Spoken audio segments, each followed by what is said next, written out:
Hola, soy Andrea, la fundadora del Club de Inversión. Hoy te traigo el resumen del libro Common Stocks and Uncommon Profits de Philip Fisher, traducido al castellano como Acciones ordinarias y beneficios extraordinarios. Se trata de todo un clásico de las inversiones en bolsa. En él, el autor nos explica cómo hacer un análisis cualitativo de las empresas para definir si será una inversión rentable o no. De hecho, Fisher nos dice que un inversor inteligente nunca debería comprar acciones solo porque sean baratas, sino porque prometen un rendimiento elevado. Esta es una afirmación que yo sostengo plenamente también. Nunca dejes llevarte por las emociones de comprar acciones baratas sin antes analizar cuál es el estado de la empresa y también la situación del sector en el que opera. En este vídeo te voy a explicar la filosofía de inversión de Fisher, que para mí es uno de los mejores inversores de la historia, y te voy a enseñar también los puntos más importantes de su método de inversión. Pero antes, asegúrate de estar suscrito al canal si todavía no lo has hecho para recibir todos los resúmenes de vídeo que publico.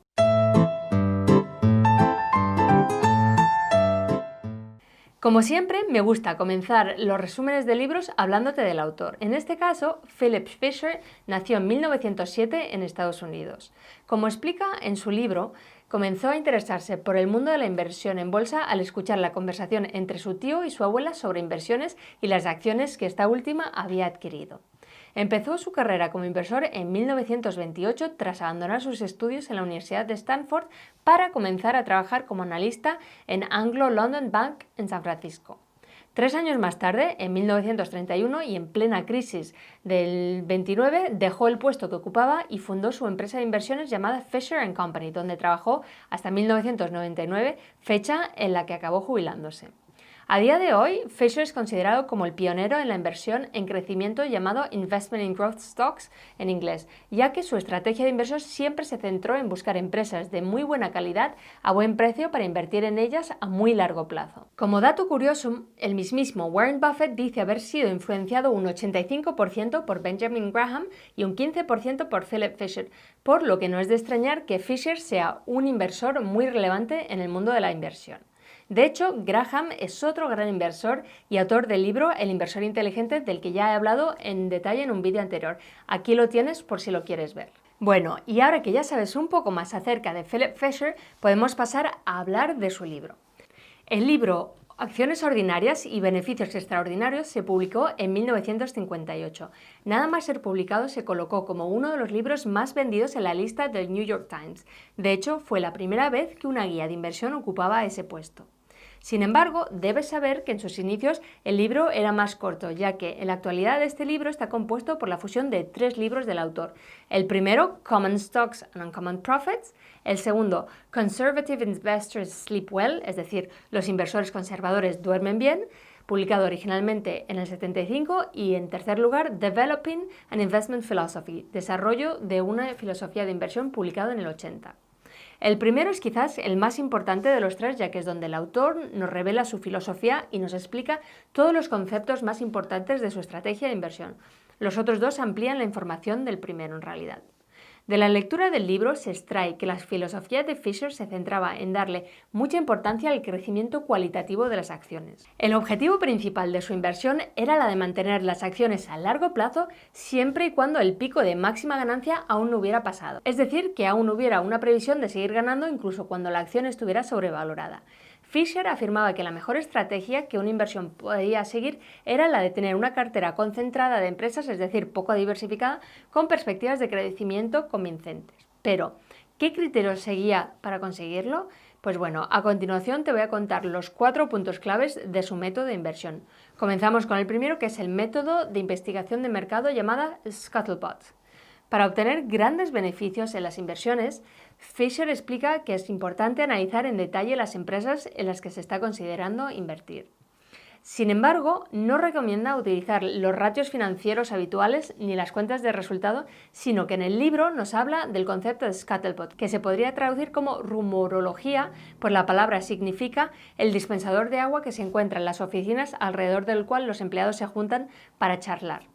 Pues bien, el método Scuttlebutt consiste en obtener información de la empresa en la que queramos invertir a través de los directivos, clientes, proveedores y/o competidores.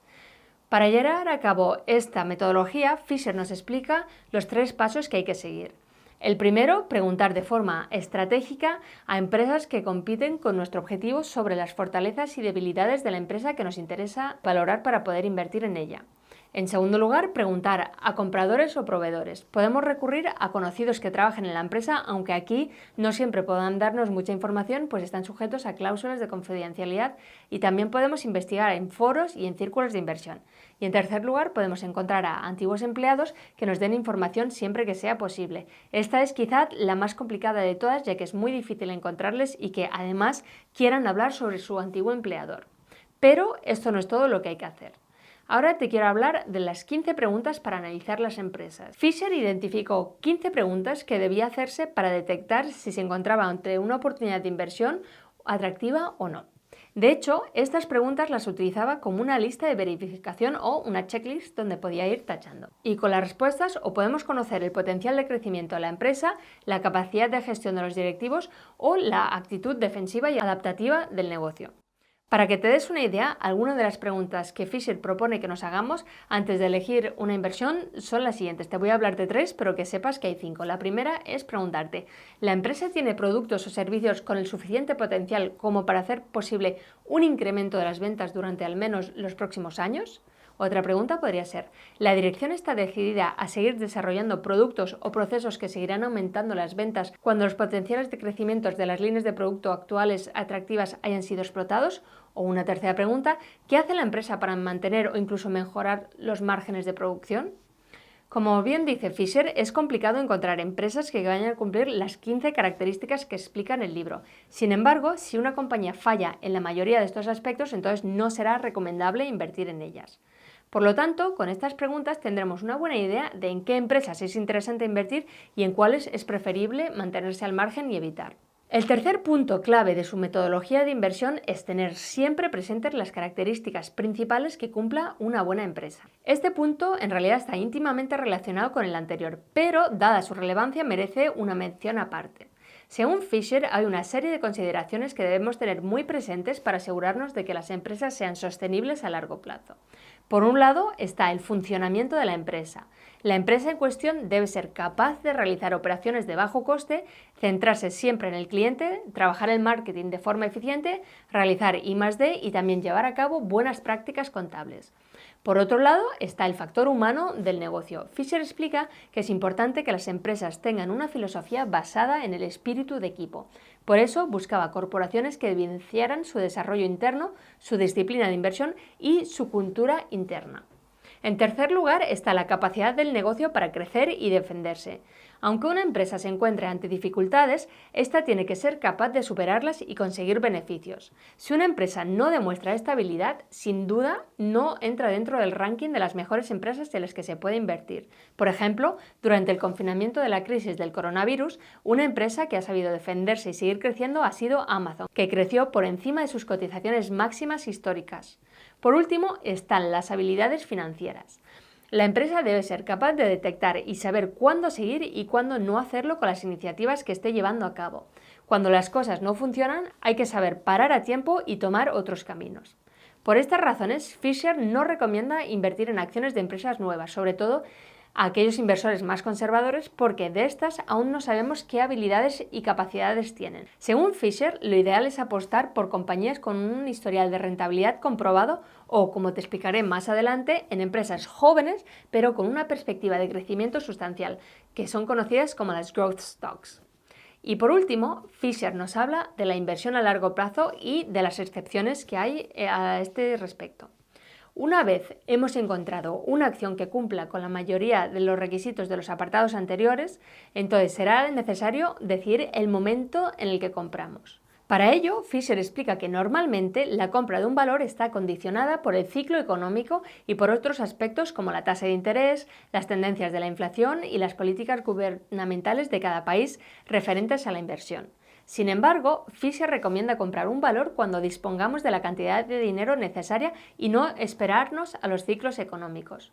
Una vez que ya estemos invertidos, la duda que puede venirnos a la mente entonces es ¿y cuándo será el momento indicado para vender? Parece una pregunta bastante lógica. Pues bien, para Fisher lo ideal es mantener las acciones a muy largo plazo. El efecto compuesto hace que con el tiempo la inversión siempre tienda a crecer. Por ejemplo, él tuvo durante casi 5 décadas en su cartera la empresa Motorola, concretamente desde 1955 hasta el 2004, momento de su muerte. De hecho, es famoso por decir que las acciones no se deben vender casi nunca. Solo existen 3 situaciones concretas en las que él recomendaría vender. La primera, cuando hemos cometido un error. Por ejemplo, si hemos calculado mal el potencial de la empresa y resulta que no tiene esa capacidad de revalorización que esperábamos, pues entonces debemos salir de la inversión cuanto antes. En segundo lugar, cuando el perfil de la empresa cambia y ya no cumple con la mayoría de las 15 características que he mencionado. Y en tercer lugar, cuando se ha realizado una inversión a corto plazo con una finalidad específica. A veces, mientras se buscan esas acciones en las que invertir a largo plazo, se puede invertir en empresas a más corto plazo. Pero cuando se encuentran esas acciones con potencial de revalorización a largo plazo, es preferible salir de la inversión que ha realizado a corto plazo, puesto que la previsión de ganancias con la otra inversión a largo plazo va a ser mayor. Eso sí, al igual que otros muchos autores y expertos de inversión, Fisher nos cuenta que es muy importante no vender por razones emocionales ni porque lo está haciendo la multitud o incluso para ganar dinero rápido. Una empresa que tiene potencial de crecimiento es siempre una muy buena inversión y no hay que desinvertir. En definitiva, la estrategia de inversión que él propone se centra en inversiones a largo plazo, con pocos movimientos y centradas en sectores en los que el inversor tenga conocimientos. Ahora quiero hablarte más detenidamente de la estrategia de inversión de Fisher, que se dividió en adquirir 2 tipos de empresas, ambas con una previsión de crecimiento exponencial. Por un lado están las pequeñas y jóvenes empresas con productos que pueden tener con el tiempo un crecimiento sensacional. Y por el otro lado tenemos grandes compañías con finanzas muy sólidas y una perspectiva de crecimiento evidente. Algunas de estas empresas en las que Fisher invirtió en su momento fueron, por ejemplo, IBM, Dow Chemicals, DuPont y demás, que todas ellas tuvieron un crecimiento de 5 veces el precio en tan solo un periodo de tiempo de 10 años, entre 1946 y 1956. Fisher fue pionero en darse cuenta del potencial de este tipo de empresas, de ahí que lo considere el padre de la inversión de las empresas en crecimiento o investing in growth stocks. Él mismo escribió que las acciones en crecimiento ofrecen con diferencia una gran posibilidad de ganancia. Su valor puede aumentar un porcentaje de hasta miles de puntos en tan solo una década. En definitiva, Fisher buscaba las mejores acciones de crecimiento en las cuales invertía pronto y las mantenía durante décadas. Ello hacía que tuviese una cartera concentrada. Tan solo tenía acciones de pocas empresas pero de muy alta calidad. Llamaba a esta manera de invertir gangas estadísticas o en inglés statistical bargains. A modo de curiosidad te diré que a Fisher le interesaban particularmente las empresas de tecnología. En su época eran empresas que tenían unas perspectivas de futuro inmejorables y mucho recorrido por delante. En concreto, y siguiendo su estrategia de inversión en growth stocks, se interesaba por las grandes empresas tecnológicas que tuvieran un precio justo respecto a su valor intrínseco, además de amplios márgenes de beneficio y que estuvieran comprometidas con el I+D de nuevos proyectos. Y ahora que ya sabes un poco más acerca de la estrategia de inversión de Fisher, quiero darte mi opinión personal al respecto. Yo considero que Fisher es uno de los mejores inversores de la historia y que su libro Acciones ordinarias y beneficios extraordinarios es otro de los grandes imprescindibles que debes incluir en tu lista de lecturas si quieres aprender a invertir en bolsa de manera seria. Puedes aprender francamente mucho de su lectura. Además, a pesar de los años que hace que ha sido publicado, todas las enseñanzas siguen teniendo mucha vigencia a día de hoy. En pocas palabras y a modo de conclusión, el libro de Fisher nos enseña que para tener resultados excelentes invirtiendo en una compañía no debemos guiarnos solo por el precio de las acciones, sino que es imperativo hacer un análisis exhaustivo de las empresas. Y de nuevo, estoy totalmente de acuerdo con su filosofía que aplico a mis propias inversiones. Si quieres saber más sobre ellas, como por ejemplo sobre la inversión en dividendos, en la descripción del vídeo tienes toda la información al respecto. Y con esto, ahora ya sí, llegamos al final del vídeo. Espero sinceramente que hayas aprendido algo nuevo acerca de la bolsa gracias al resumen de este libro. Si es el caso, dale por favor a me gusta y no dudes en compartirlo. Y ahora cuéntame, ¿qué te ha parecido la filosofía y el método de inversión de Fisher? ¿Lo conocías ya o ha sido algo nuevo que te ha aportado? Si te apetece compartir tus impresiones con la comunidad del Club de Inversión, deja un comentario abajo. Recuerda suscribirte al canal y activar las notificaciones para recibir todos los nuevos vídeos que publico semanalmente. Esto era todo por mi parte y hasta el próximo vídeo. Te deseo unas muy felices inversiones.